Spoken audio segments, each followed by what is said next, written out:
Most games have some form of an end, and that can sometimes leave you wanting more. That's where DLC and expansions come along. They give us more of our favourite games to enjoy. DLC can go one of a few ways. It can either be a cash grab, where you feel part of the game was purposely held back to force you into buying something that really should have been part of the game to begin with. It can be the worst thing imaginable, which is purely cosmetics, skins, etc. I'm looking at you, horse armour. But sometimes an expansion or DLC will come along that's so good it puts the main game to shame. And that's the kind of thing I want to talk about today, with 10 DLCs better than the main game. Kicking off our countdown at number 10 is the Ballad of Gay Tony, GTA 4. Released back in the hazy days of 2009, this DLC throws you into the Gucci-clad shoes of Luis Fernando Lopez, an ex-drug dealer turned bodyguard / wingman and all-round fixer for his best friend, the one and only Anthony Gay Tony Prince. Tony is a nightclub owner and socialite with a flair for the dramatic and a knack for getting into trouble. No, you're right. You're right. You're not the one with the problem. I am. Tony, what the fuck are you doing? No, I'm holding you back. I see that now. The closest thing I've had to a son. I'm sorry, Luis. I love you. Goodbye. Tony, come on, man. Goodbye. I love you. His extravagant lifestyle and shady dealings with the mob leave Luis constantly scrambling to cover his debts, put out fires, and basically keep Tony from ending up face down in the river. You will have to navigate a treacherous world of glitzy nightclubs, daring heists, and ruthless gangsters. Luis is constantly facing betrayals, and he's got to decide where his loyalties lie. Is he Team Tony or Team Don't Get Killed? Through high-stakes diamond rights that go south faster than a bad Tinder date, deadly feuds with Russian mobsters who make bears look cuddly, and a desperate struggle for survival, Luis tries to keep Tony's empire afloat and himself alive. Ultimately they decide to rebuild, wiser and slightly less likely to be murdered. They learn a hard lesson about the price of ambition and the importance of, well, having friends who are less likely to get you killed. Tony himself is an icon, a walking talking embodiment of excess, and Luis is a protagonist you can actually root for. He's not some hardened criminal, he's just a guy trying to keep his head above water and avoid getting shot. Bottom line, The Ballad of Gay Tony is a masterpiece. It's over-the-top action with a side of heart. It's a perfect way to cap off the GTA 4 saga. It's like the developers said, let's give the fans one last dance, and make sure it's a fabulous one. At number 9 we have Shivering Isles, the second expansion for Elder Scrolls Oblivion. The Shivering Isles DLC was released March 2007. Now, Oblivion itself is a masterpiece, there's no argument there.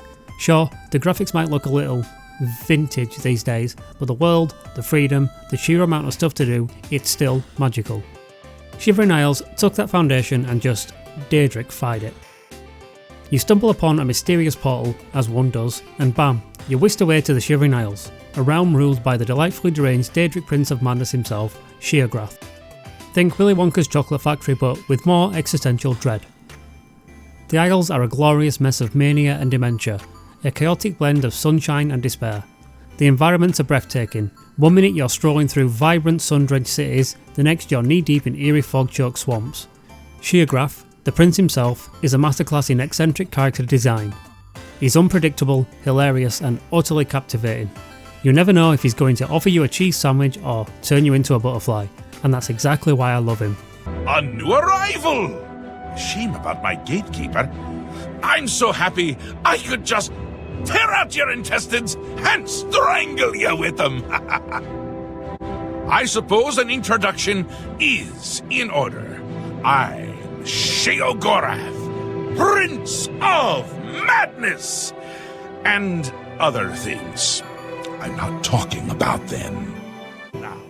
The inhabitants of the Isles are just as delightfully deranged as their ruler. Dementia is dark, gloomy and full of downtrodden souls, including the souls of people who, shall we say, met an unfortunate end on Suicide Hill. Mania, on the other hand, is a kaleidoscope of colour, filled with magical mushrooms and townsfolk who are just a little too happy. If you're looking for an RPG experience that's out of this world and possibly out of this mind, Shivering Isles is a must-play. If you haven't experienced it yet, then I'm incredibly jealous. You get to explore this magical maddening world for the first time. Just prepare to have your mind, well, let's just say it might need a little reassembly afterwards. Number 8 on this list is Dead Space 3 Awakened. Now, Dead Space 3, let's just say it had a bit of an identity crisis. It's like it went to space, found a flamethrower and decided to become a Michael Bay movie. I mean, who doesn't love flamethrowers and robots, right? For a series that was built on claustrophobic horror and psychological dread, it felt like Isaac suddenly decided he was auditioning for the next Transformers movie, Necromorph Edition. It was less boo and more kaboom.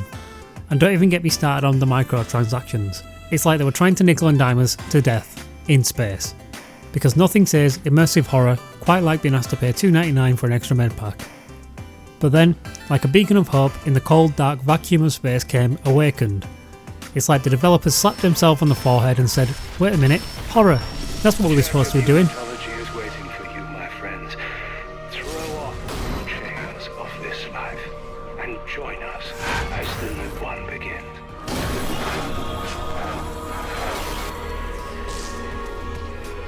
This DLC throws you back into the terrifying depths of space with a vengeance. The atmosphere, claustrophobic, the enemies, terrifying, the story, psychologically messed up. It's like they rediscovered what made the original game so great.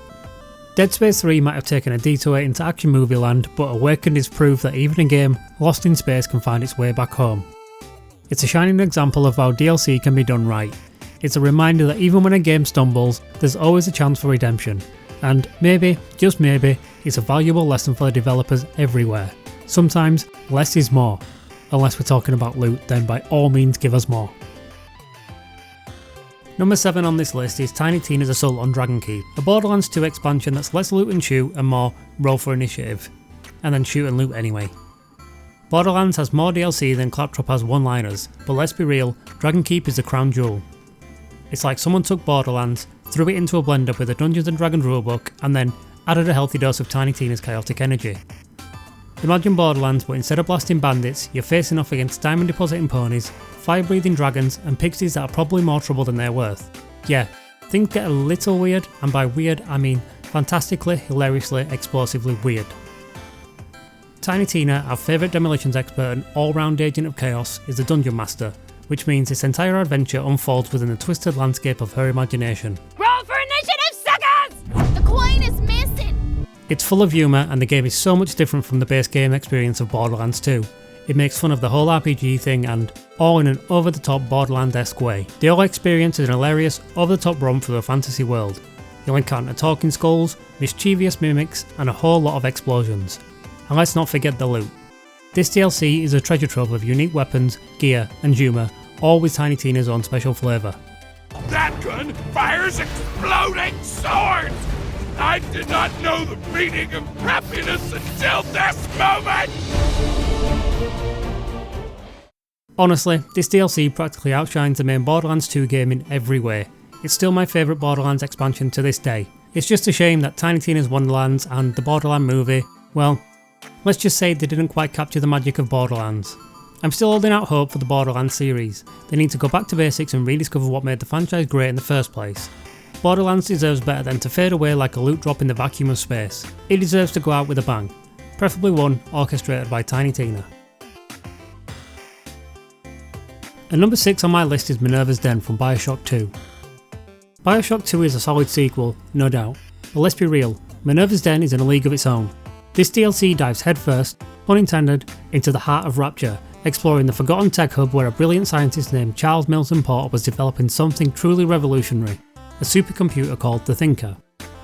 You play as Subject Sigma, a big daddy tasked with retrieving the Thinker's blueprints, but as you delve deeper into Minerva's Den, you uncover a web of intrigue, betrayal, and mind-bending twists. Let's just say Porter might not be the benevolent genius he appears to be. Subject Sigma. Former identity. Charles Milton Porter. Minerva's Den is a masterclass in atmosphere and storytelling. The environments are stunning, the story is gripping, and the characters are incredibly well developed. It's a reminder that even in the most dystopian of settings, there's always a story waiting to be told. A story that will stay with you long after you finish playing. So, if you're a fan of the Bioshock series or a fan of well-crafted storytelling, I highly recommend you dive in headfirst, again, pun intended, into Minerva's Den. Just watch out for those splicers and maybe bring a change of underwear, you might need it. At number 5 is Undead Nightmare from Red Dead Redemption. Now Red Dead Redemption is a fantastic game, a masterpiece of open world storytelling, a virtual cowboy simulator that lets you live out your Wild West fantasies. But then, Rockstar decided to throw a zombie apocalypse into the mix, and suddenly, chasing bounties felt about as exciting as watching paint dry, because who needs outlaws when you've got hordes of the undead chomping at your spurs? Undead Nightmare took everything we loved about Red Dead, the vast landscapes, the deep characters, the ridiculously satisfying gunplay, and zombified it. Suddenly those familiar towns became terrifying gauntlets, those serene prairies were infested with the shambling hordes, and your trusty steed, well, he might just be a zombie horse now as well. Talk about an upgrade. But don't just fear two-legged demons. The plague has spread to bears, bats, cougars, and even your trusty mare. Survive if you can. Red Dead Redemption Undead Nightmare. Okay, it might not actually be terrifying, it's actually a more funny and light-hearted romp into the zombie apocalypse, but the story is surprisingly compelling. It's not just suit zombies save the day. It's a genuinely intriguing and often hilarious tale of John trying to figure out what in the Sam Hill is going on. Undead Nightmare is a DLC so good it makes the original Red Dead look like, well, like it's missing a few brains. It took a fantastic game, impressive world, and took away any form of serious storytelling and was just what all games should be at their core, fun. And that, my friends, is why it deserves a spot on my list of DLCs better than the main game. At number 4 is Blood and Wine from The Witcher 3. The Witcher 3 is without a doubt a masterpiece. It was on my list of perfect 10 out of 10 games. A sprawling epic of monster hunting, political intrigue and questionable romance choices. But Blood and Wine is like the developers took everything that made The Witcher 3 great and just refined it. Like a fine wine, it's aged to perfection. Toussaint itself is a character. It's vibrant, it's beautiful, it's surprisingly dangerous. It's a far cry from the war-torn landscapes of the main game. It's like someone took the French countryside and sprinkled it with a healthy dose of the Witcher magic. It's also bright and cheerful. You almost forget you're hunting monsters. Almost. The story is fantastic. It's a classic Witcher tale full of twists and turns and moral grey areas. You're not just hunting monsters. You're unravelling a complex mystery, dealing with duchesses, knights and a whole lot of secrets. And let's not forget the new monsters. They're creative, they're challenging, and they're just plain creepy. Fighting a Bruxa in the middle of the night? Terrifying. Fighting a wine-obsessed Bruxa? Even more terrifying.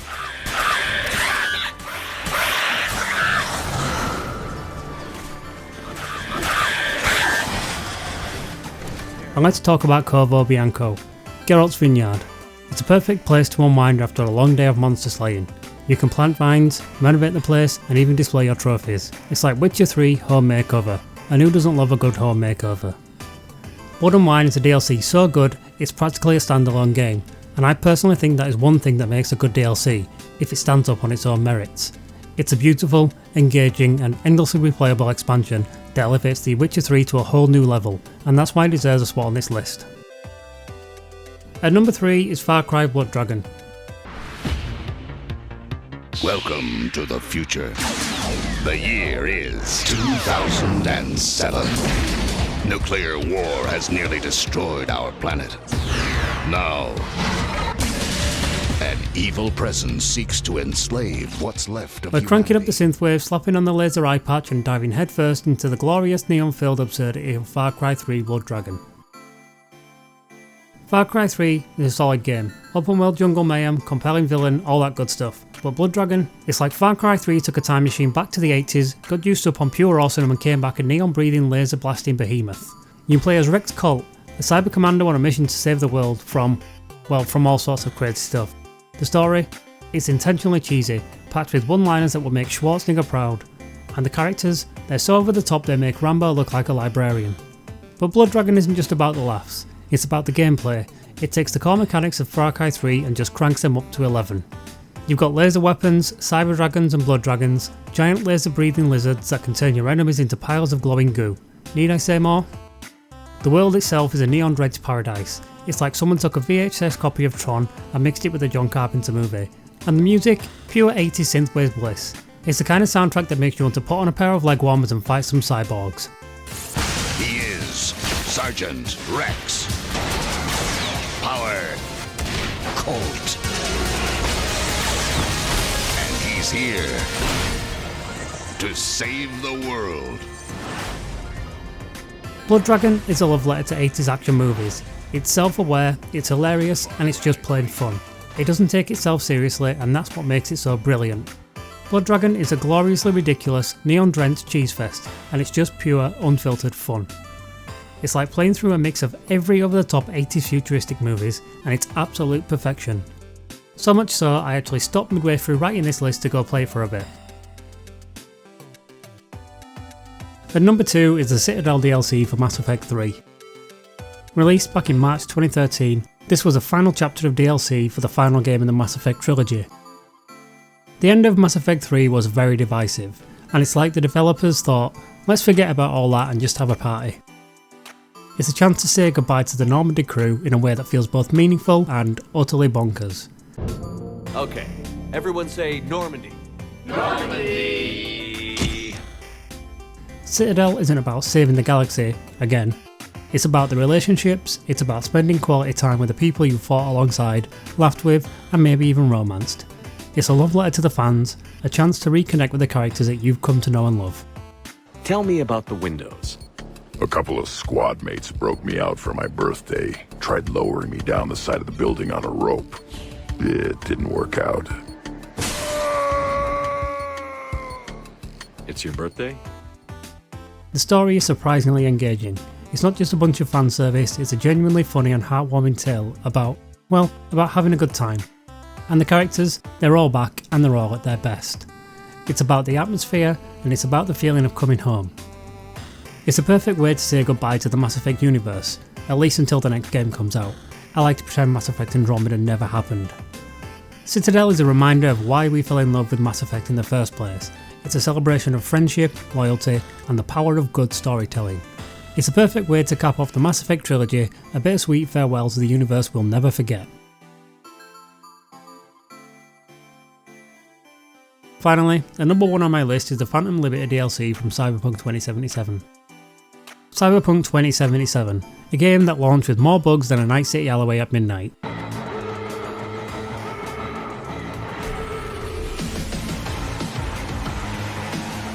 But CD Projekt Red didn't give up. They kept patching, they kept improving, and then they released Phantom Liberty. And it's not just good, it's transformative. Phantom Liberty drops you into Dogtown, a lawless district ruled by Kurt Hansen, a man you really don't want to mess with. The story is a gripping spy thriller, full of twists, turns and moral dilemmas. It's like John Wick meets Mr. Robot and it's absolutely captivating.